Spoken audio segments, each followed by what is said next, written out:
नमस्कार, स्वागत है आपका। कैसे हैं आप? सुरक्षित, संयमित और सतर्क जरूर होंगे, यही हमारी उम्मीद है और यही आपको करना भी है। कोरोना वायरस की वजह से जारी लॉकडाउन के बीच प्रधानमंत्री मोदी आज देशवासियों को संबोधित करने वाले हैं। सुबह 11 बजे पीएम रेडियो के जरिए मन की बात कार्यक्रम करेंगे। 3 मई तक देश में लॉकडाउन लागू है। ऐसे में प्रधानमंत्री एक बार फिर कोरोना वायरस और लॉकडाउन के मुद्दे पर लोगों के सामने अपने विचार रख सकते हैं। कई नए नवाचार इस लॉकडाउन के दौरान हुए हैं, उनकी भी बात प्रधानमंत्री कर सकते हैं। कोरोना योद्धाओं को लेकर भी प्रधानमंत्री के संबोधन में जिक्र मिलेगा।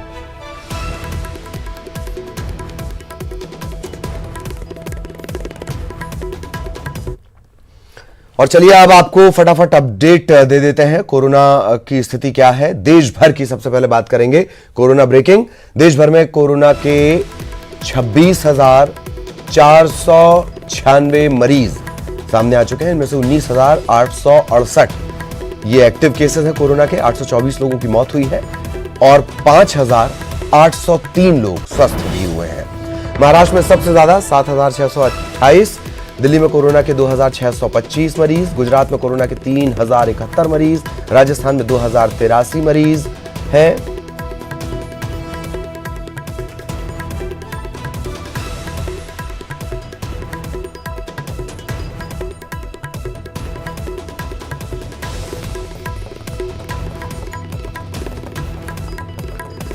तो ये भारत की स्थिति आपने देखी। प्रदेश के आंकड़े भी हम आपको बताएंगे। 26,000 से ज्यादा पॉजिटिव केस, इसमें से 5,803 ये ठीक हो चुके हैं, जबकि 824 लोगों की मौत हो गई है। ये कोरोना अपडेट इस वक्त तक का। ये सरकारी आंकड़े जो अधिकृत साइट है उसके जरिए हम आपको बता रहे हैं।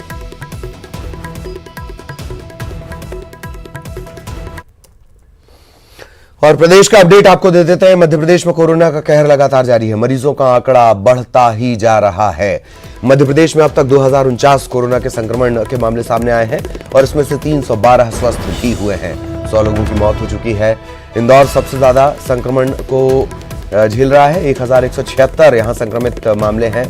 57 मरीजों की मौत हो चुकी है। 115 मरीज स्वस्थ भी हुए हैं।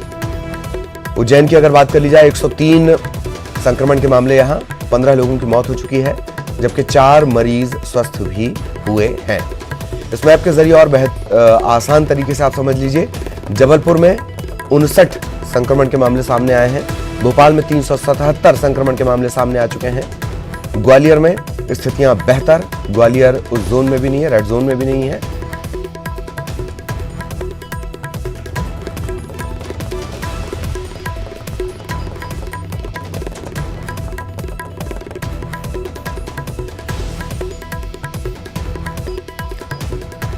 बेहद तेजी से बदलती स्थितियां, कोरोना को हराना है, थकना नहीं है और लड़ते जाना है। 2049 मरीज अब तक मध्य प्रदेश में। इस मैप के जरिए और आसान तरीके से समझ लें। नीचे हम आपको जिलेवार आंकड़े भी बता रहे हैं। किस जिले में कितने मामले हैं, मौत कितनी हुई, एक्टिव केसेस की स्थिति, डिस्चार्ज कितने हुए, एक्टिव केसेस की स्थिति भी हम लगातार आपको बता रहे हैं। मध्य प्रदेश की स्थिति 2049 कुल केस, कुल संक्रमण के मामले अब तक यहां सामने आ चुके हैं।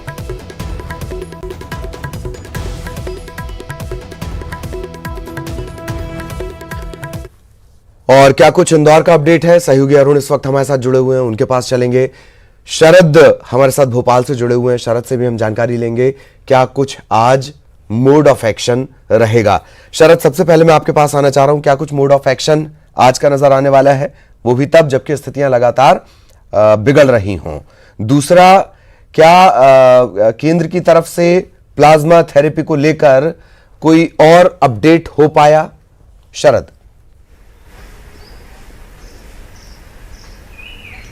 देखिए, जहां तक बात अपडेट की है तो लगातार जो बैठकों के सिलसिले हैं मुख्यमंत्री शिवराज सिंह चौहान की ओर से वो किए जा रहे हैं। आज भी मुख्यमंत्री कई बैठकें करेंगे। उनमें से एक महत्वपूर्ण बैठक भी उनकी अपने जो सभी मंत्री हैं उन मंत्रियों के साथ में वो करेंगे। तो जो रणनीति है वो तो लगातार बन रही है कोरोना से निपटने की, लेकिन जैसा कि आपने कहा कि जो केसेस हैं उनकी संख्या लगातार बढ़ना कहीं ना कहीं चिंता का सबब बना हुआ है। और अब ये भी लोगों को ये डर लगने लगा है कि आखिरकार ये कोरोना किस मोड़ पर जाकर ख़त्म होगा।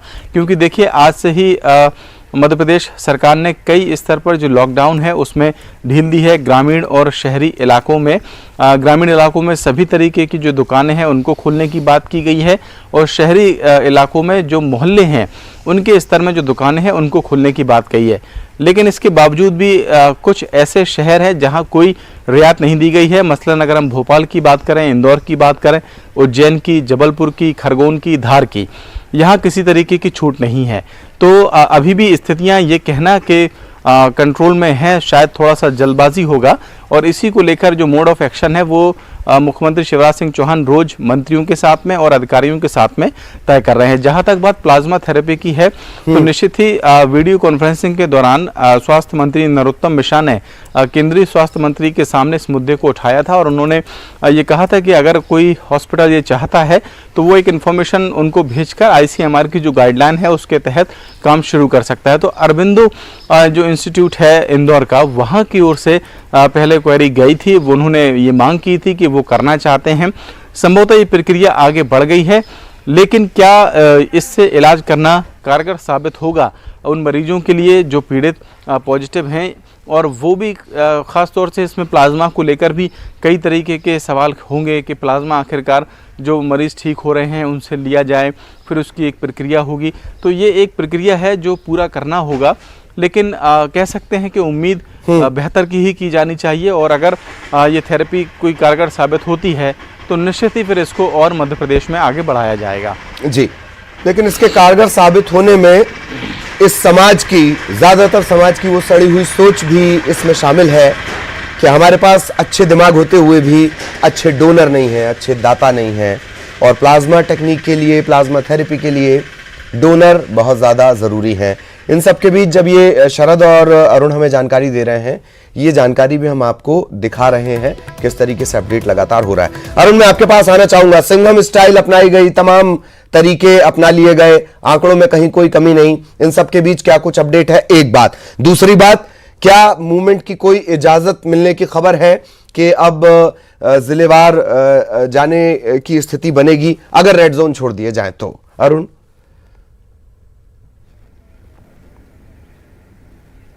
बिल्कुल, देखिए अगर मूवमेंट की बात की जाए तो आज से पीथमपुर औद्योगिक इंडस्ट्री उसमें 96 उद्योग शुरू हो जाएंगे और 110 उद्योग पहले से चल रहे हैं तो 206 उद्योग आज से शुरू हो रहे हैं, जिससे ये बड़ी खबर इसको कहा जाएगा कि अब उद्योग एरिया में काम काज शुरू हो गया।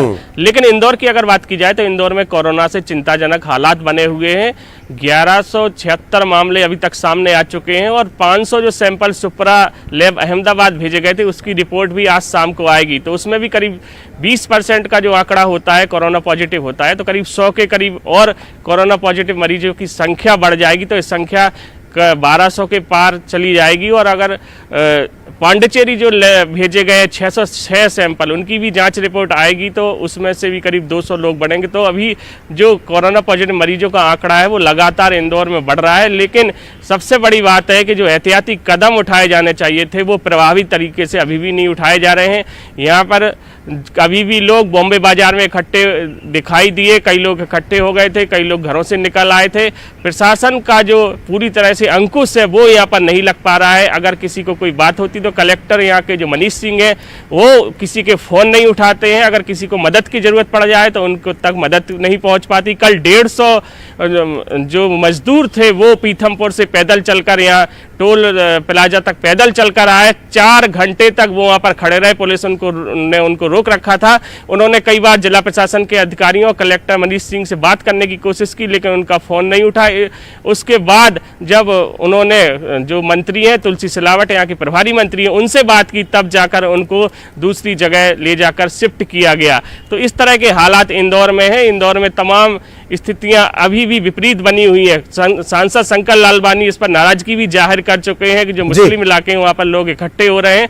कल उन्होंने इस पर अपनी नाराजगी भी जताई थी जिस तरह बॉम्बे बाजार में लोग इकट्ठे हो रहे हैं। और अगर संक्रमण की बात की जाए तो एक MGM मेडिकल जो कॉलेज है उसके एसोसिएट प्रोफेसर हैं, उनमें भी कोरोना पॉजिटिव वो पाए गए हैं। एक मेल नर्स है MY के, वो भी कोरोना पॉजिटिव पाए गए और रेसिडेंसी एरिया का एक कर्मचारी है वो भी कोरोना पॉजिटिव पाया गया है। तो तमाम अभी डॉक्टर डॉक्टर और कर्मचारी ये बात सही है, कभी-कभी ऐसा अधिकारियों जा रहा है, तो ये कभी-कभी ऐसा अधिकारियों में हो जाता है, अहम ब्रह्मास्मि का स्तर उठकर अहम ओनली ब्रह्मास्मि हो जाता है, तब वो फैसले लेते हैं। खैर, बहुत बहुत शुक्रिया अरुण आपका इस तमाम जानकारी के लिए। शरद आपका भी बहुत बहुत शुक्रिया। सुरक्षित रहें, सतर्क रहें, हमारे दर्शकों तक जानकारी पहुंचाते रहें। मध्य प्रदेश के अंदर और दूसरे प्रदेशों में जो मजदूर फंसे हुए हैं उन्हें अब घर वापसी का बड़ा अभियान शुरू हो जाएगा। जो यहां फंसे हुए हैं उन्हें उनके घर भेजा जाएगा दूसरे राज्यों में, और जो दूसरे राज्यों में मध्य प्रदेश के मजदूर फंसे हैं उन्हें वापस लाया जाएगा। शिवराज सरकार ने ये बहुत अच्छी पहल शुरू कर दी है। पहले चरण में प्रदेश के अंदर तकरीबन 8,000 जो मजदूर फंसे हैं उन्हें गांव भेजा जा रहा है। सीएम शिवराज ने कहा राज्य के अलग अलग जिलों में जो फंसे मजदूर हैं उन्हें उनके घरों पर भेजा जाएगा। इसके लिए गाड़ियों की व्यवस्था कर दी गई है। घर भेजने से पहले सभी की जांच होगी। उन्होंने इसके साथ ही दूसरे राज्यों से मध्य प्रदेश के मजदूरों की वापसी की जानकारी भी दी है। मुख्यमंत्री ने कहा कि सरकार राजस्थान से भी मजदूरों को वापस ला रही है। गुजरात से भी 98 बसों से 2,400 मजदूर झाबुआ पहुंच गए हैं। इन सबके बीच शिवराज ने दोहराया कि मौजूदा स्थिति को देखते हुए लॉकडाउन के सभी दिशा निर्देशों का पालन किया जाएगा। राज्य की सीमा पर पहुंचने के बाद सभी की जांच की जाएगी और इसके बाद ही उन्हें उनके गांव में भेजा जाएगा।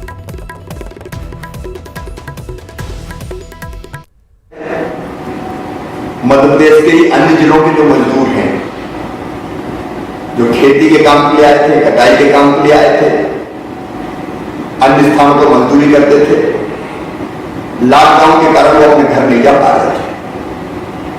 यद्यपि हम यहीं पर उनकी व्यवस्था कर रहे थे, लेकिन आपके घरों से कब तक दूर रहे थे।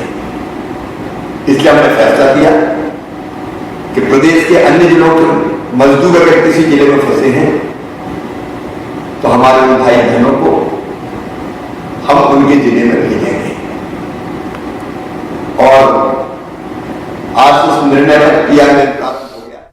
और वहीं देर रात गुजरात से लौट रहे 2,400 मजदूर झाबुआ पहुंच गए हैं। जिले के पिटोल बॉर्डर पर ये मजदूर पहुंचे। इसके बाद सभी की थर्मल स्क्रीनिंग की गई है। पूरी जांच के बाद 98 बसों से राज्य में पहुंच रहे मजदूरों को इनके गांव भेजा जा रहा है। इन्हें सभी दिशा निर्देशों का पालन करने के आदेश दिए जाएंगे।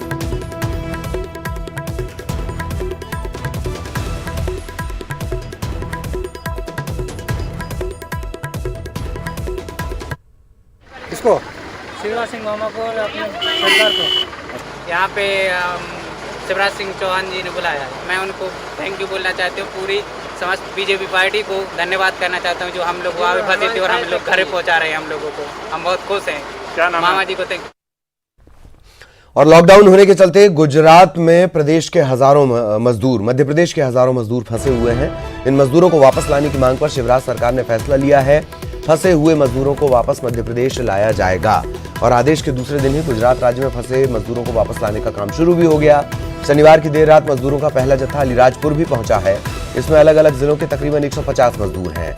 प्रशासन ने इन सभी की स्क्रीनिंग की है, भोजन करवाया है और फिर अलग अलग जिलों में भेजने के लिए बसों की व्यवस्था भी कर दी है। मजदूरों ने सीएम शिवराज और सरकार को धन्यवाद कहा।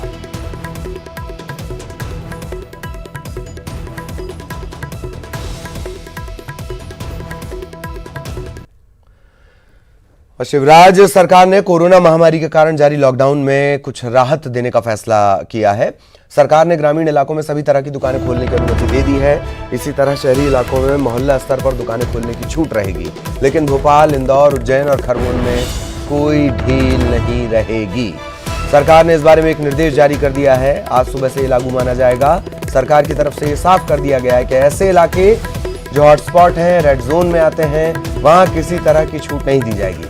सरकार ने शहरी और ग्रामीण स्तर पर लॉकडाउन में भले ही ढील देने का फैसला किया हो, लेकिन बावजूद इसके beauty parlour, gym, swimming pool, mall, cinema घर और होटल, इन्हें खोलने की अनुमति किसी इलाके में नहीं है। फिर से सुन लीजिए, कोई गड़बड़ ना करिएगा। Beauty parlour, gym, swimming pool, mall, cinema घर, होटल, ये नहीं खुलेंगे।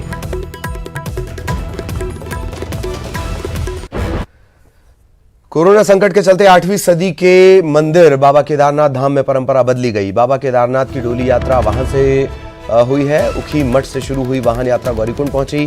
गौरीकुंड में रात्रि विश्राम होगा। इसके बाद गौरीकुंड से 16 लोग बाबा केदारनाथ तक पालकी लेकर जाएंगे। 27 अप्रैल को पालकी भीमबली पहुंचेगी। इसके बाद बाबा केदार की पालकी 28 को केदारनाथ पहुंचेगी। आपको बता दें, बाबा केदारनाथ का धाम 29 अप्रैल को खुलेगा। और यहां रुकेंगे एक ब्रेक के लिए।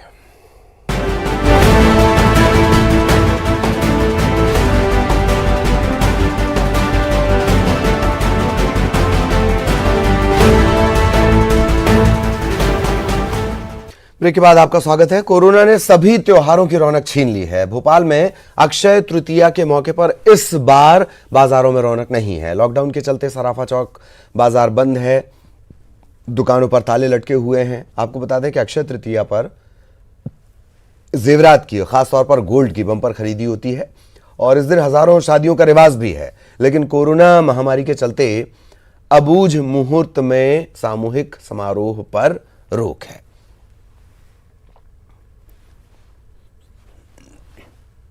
तृतीया के दिन गोल्ड खरीदना शुभ माना जाता है और कहा जाता है कि इस दिन जो भी गोल्ड खरीदा जाता है वो अक्षय होता है और यही वजह है कि लोग बड़ी संख्या में अक्षय तृतीया के दिन गोल्ड खरीदते हैं। लेकिन इस वक्त हम सराफा चौक बाजार में खड़े हैं, जहां पर बहुत ज्यादा रौनक हुआ करती थी अक्षय तृतीया के दिन। लेकिन आज के दिन आप देख सकते हैं कि यहाँ पर जो मार्केट है वो पूरी तरह से खाली है, कोई भी सड़कों पर नहीं निकला हुआ है और जो दुकानें हैं उनमें इस तरह से ताला लटका हुआ है, यानी लॉकडाउन का असर आप यहाँ पर देख सकते हैं कि लोग अब अक्षय तृतीया के दिन भी घरों से बाहर नहीं निकले हैं। वहीं दूसरी तरफ जहाँ अक्षय तृतीया के दिन एक साथ 3 से 4 हजार शादियां हुआ करती थी, वहीं अब इस कोरोना वायरस के चलते एक साथ लोगों का इकट्ठा होना मना है और शादियों पर भी फिलहाल पूरी तरह से ब्रेक लगा हुआ है। कैमरामैन अजय तंवर के साथ रंजना दुबे, न्यूज़ 18 भोपाल। और भोपाल में 85 वार्डों में घरों घर सब्जी पहुंचाने वालों ने खुद से कोरोना टेस्टिंग की मांग उठाई है। घरों तक सब्जी पहुंचाने वालों का कहना है कि जो लोग भी घरों तक सब्जी पहुंचा रहे हैं उनका रोजाना मेडिकल चेकअप होना चाहिए ताकि कोरोना संक्रमण फैलने की स्थिति ना बने। यदि किसी में संक्रमण हो तो उसे वक्त पर इलाज भी मिले। अभी बिना स्वास्थ्य परीक्षण के ही लोगों के घरों तक सब्जी पहुंचाई जा रही है। इससे संक्रमण फैलने की संभावना आशंका बढ़ जाती है।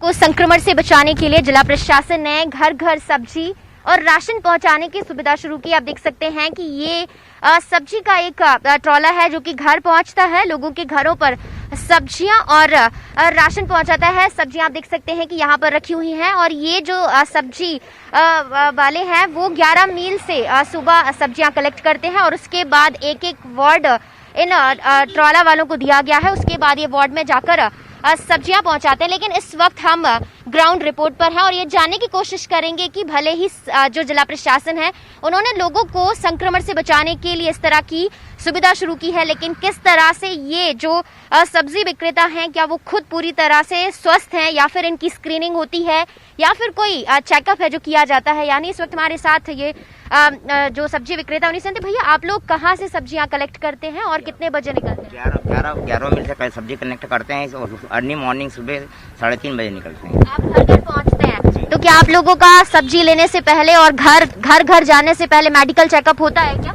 जी, हम लोग सैनिटाइजर का इस्तेमाल करते हैं, बाकी चेकअप नहीं होता है। आप लोगों की स्क्रीनिंग होती है क्या? टेम्परेचर चेक किया जाता है क्या? जी नहीं, जी नहीं, कुछ भी नहीं होता। जी नहीं। सबकी सुरक्षा होना चाहिए और इसके बाद में रहेगा कोई फॉल्ट हुआ या कोई पॉजिटिव मिला तो उसकी जांच हो जाएगी, इलाज हो जाएगा टाइम के पहले, उसका परिवार बच जाएगा, बहुत सारे लोग बच जाएंगे। तो जी, आप चाहते हैं कि जब सब्जी घर बेचने जाओ आप उससे पहले आप लोगों का एक बार स्वास्थ्य परीक्षण जरूर हो?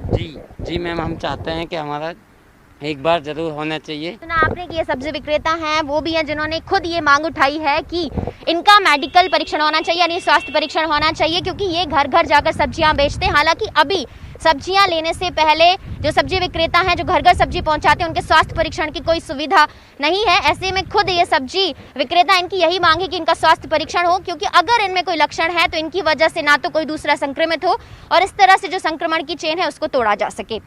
कैमरामैन अजय तंवर के साथ रंजना दुबे, न्यूज़ 18 भोपाल। इधर यूनिसेफ की भारत प्रमुख यास्मीन अली हक ने छत्तीसगढ़ सरकार की तारीफ की है। मुख्यमंत्री भूपेश बघेल के नेतृत्व में प्रदेश में कोविड-19 से बचाव और रोकथाम के लिए जो कदम उठाए गए, इसके अलावा मुख्यमंत्री सुपोषण अभियान, इसकी भी उन्होंने जमकर सराहना की है। हक ने छत्तीसगढ़ के आंगनवाड़ी के बच्चों के समग्र विकास के लिए महिला बाल विकास विभाग की तरफ से यूनिसेफ के सहयोग से तैयार किए गए चकमक अभियान और सजग कार्यक्रम के शुभारंभ के कार्यक्रम में मुख्यमंत्री के कामों की तारीफ की। हक ने कहा कि राज्य सरकार के प्रयासों से कोविड-19 के प्रसार को रोकने में सफलता मिली है। प्रदेश के 81% जिले ग्रीन जोन में हैं।